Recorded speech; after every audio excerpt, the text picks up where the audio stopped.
ak ay ñoñom. macha allah Serigne Saliou defe naa décryptage boobu am na solo mu mel ni triptyque la ndax ci ñetti pàcc nga ko séddale. mais il y a eu des dossiers yi nga xamante ni tamit mu laal wàllu yoon justice. évoqué waale na ko ci te indi na débat. alors sëñ Saliou ma interpellé la ci kaawu maanaam li nga xamante ni moo gën a jur débat mooy li ko boole woon ak Mame Mbaye Niang sur l'affaire Prodac. mu mel ni les chambres réunies ont rejeté la demande des avocats de Sonko. Et elles ont déclaré le rebat d'arrêt irrecevable et condamnent le leader de Pastef aux dépens. buñ ci dikkaatee sur l'affaire Prodac. li xew diggante avocat Sonko ak justice bi àtte gi ci génn nan lañ ko mën a décrypter parce que fi mu ne nii juristes yi tamit relancé waat nañ débat d'éligibilité d'inéligibilité par rapport ak échéances yi nekk suñu kanam Serigne Saliou comment comprendre aujourd'hui cette affaire de Prodac ak li nga xamante ni dem moom premier ministre génnee na ko ci ay firnde yoo xam ne nee na fan yi ñu ngi jëm ci yeggali mbir mi parce que mënta nulee nii parce que moom li muy wax am na fu mu ko teg te liñ ko bëgg a jiiñ bëgg ko tuumaal bëgg a jàpp ni condamné nañ ko ci de dafa def diffamation moom diffamé wul Serigne Saliou fan la wan leen di mujjee ki gëtëm par rapport ak bi le dossier affaire Prodac. gis nga suñuy wax un stratège en politique soo egsee ci Sonko rek mën nga taxaw. ok gis nga sortie bi mu def démb. wax ci justice bi ak avocat yi Cour suprême bi ñuy saisir. ça c'est une stratégie pour aller vers la révision du procès parce que le procès va être révisé. ok et je crois que man intention Sonko c'était plus d'aller vers la révision du procès ba ñëpp xam ne li ñu ko doon tuumal dara amu ci parce que boo gisee à la fin bi muy brandir dossier bi boo nga xamante ne la finalité c'était ça. parce que xam nga déjà il avait le dossier mais mënuñu tëb tëb rek daan ne dañuy bëgg a dem dañu bëgg procès parce qu'il y a des faits nouveaux réviser procès parce qu'il y a des faits nouveaux. mais il fallait passer par la Cour suprême parce que ñoom xamoon nañ ne bu ñu demee Cour suprême la fi gars yi tëggoon moom la ñuy tëggaat ba pare parce que ñoom du ñu weddi seen bopp. moom xamoon nañu parce que exception d'inconstitutionnalité ba nga xam moom la ñu soulevé woon. wax Cour suprême ñoom nañ dessaisir ñu dem conseil constitutionnel parce que gisoon nañ ne amoon na benn erreur de procédure bu ci am. c'était par rapport à l'article 290 du code pénal. parce que ñoom ils se disaient que article boobu méngoowul ak li nga xam ne moom la ñuy wax pour les principes de la bonne gouvernance en termes de liberté d'expression. parce que su fekkente ne dafa am benn code le code de transparence bu 2012 bi ñu jëlee ko ci kii UEMOA bu 2009 bi.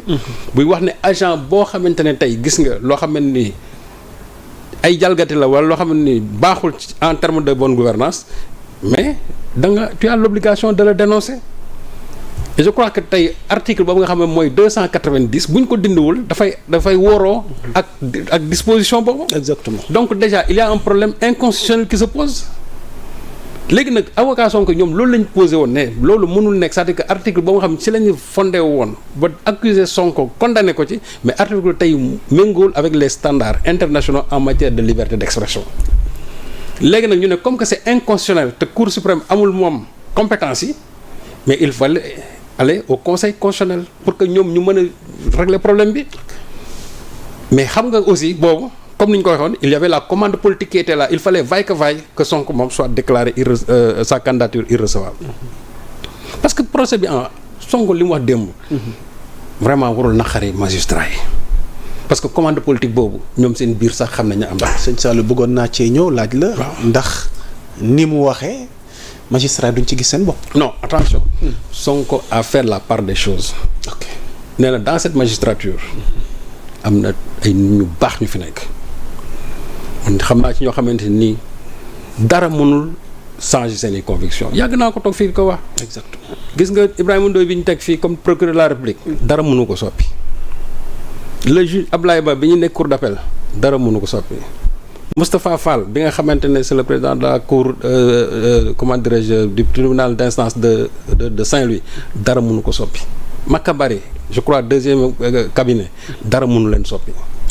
parce que ñooñu dañu am taxawaay boo xam ne de toujours tout le temps ils ont été constants xam nga bu ñuy taxaw ne PAM di nga ñeen juge baax na aussi juge yi nga xamante ne ils sont toujours restés constants ñuy wax ne ñii ils sont restés constants.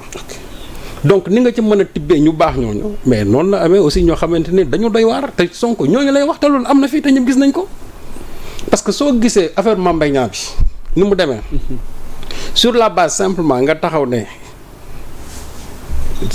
Mame Mbaye Niang a été épinglé par un rapport de l'IGE. Bon ñu ne du IGF ñu jàpp ci loolu. xam nga tappale mënul weesu IGF. te li muy wax mu nekk dëgg.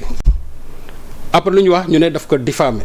diffamé dans la mesure où moom li mu wax daf ko traité de menteur Sonko n'a jamais sorti ce terme ñu ne non parce que bu fekkee ne dafa wax lu amul parce que dañ ne rapport bi am na te rapport bi amul mooy Sonko da ko traité de menteur ñoom loolu la ñu conclure. mais on se rend compte qu'aujourd'hui avec le rapport qui existe kon donc Sonko n'a pas menti. Puisque Sonko n'a pas menti il faut aller donc nañ tëggaat procès bi. faut réviser.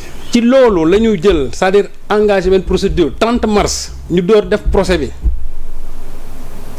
bi ñu ko defee ñu ñëw ñu condamné Sonko à 2 mois avec sursis. ba pare door ko 200 millions. ils ont crié victoire mais ils se sont rendu compte que 2 mois yi doyul pour son illégitimat ñu neen appel. ñu xool appel bi.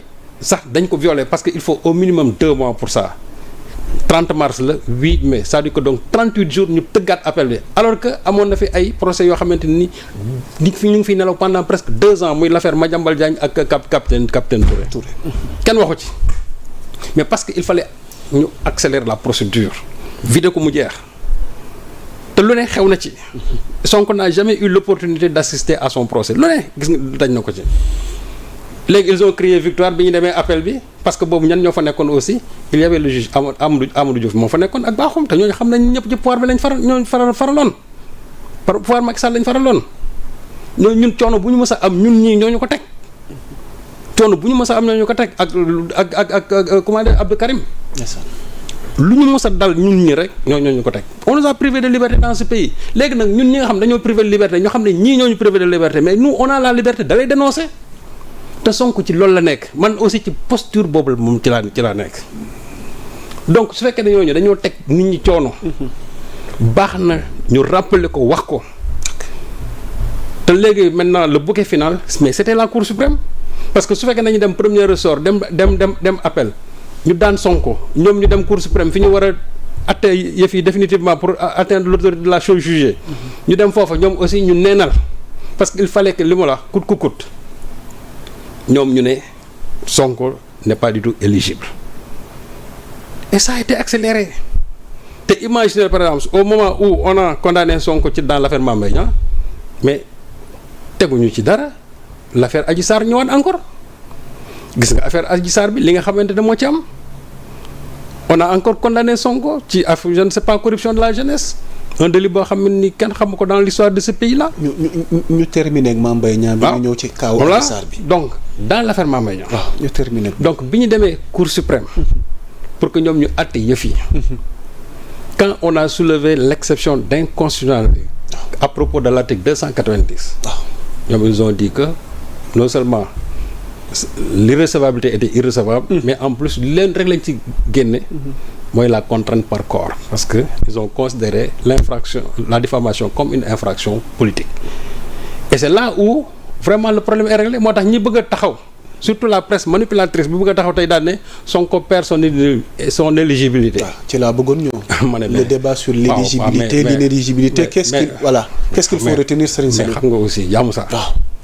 on a parlé d'une loi d'amnistie.